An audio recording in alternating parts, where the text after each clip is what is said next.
Neighbors from hell, what's the worst thing they ever did? I spent $3,000 on security cameras because I was worried my neighbor would poison my dogs. The footage I captured was of her poisoning my son's sandbox. It started the week she moved in. I'm a professional dog trainer and I run a small business out of my home. My new neighbor, Carol, immediately declared my dogs a menace. She claimed a severe phobia and said their barking, which was minimal and only during business hours, was causing her extreme emotional distress. She called animal control, the city, the HOA. Every complaint was dismissed. I was fully licensed and compliant. Then the complaint stopped, and that's when I got truly scared. One morning I was doing a sweep of the fence line before letting the dogs out and I found it. A raw meatball just sitting in the grass. I knew exactly what it was. I put on gloves, bagged it, and sent it to a lab for testing.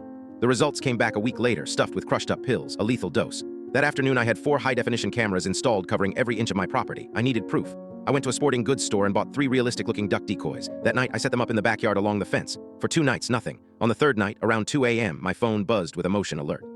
I watched the live feed on my phone. There she was, Carol, creeping along the fence in her bathrobe. She looked both ways, then started lobbing more meatballs over the fence, right where my son builds his sandcastles. She thought she was killing my dogs. She was just creating undeniable evidence of felony animal cruelty and child endangerment.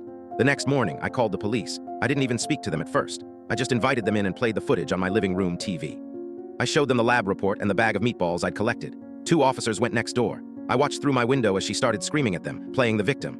Then one of the officers just calmly turned and pointed directly at my new security camera. She stopped talking instantly.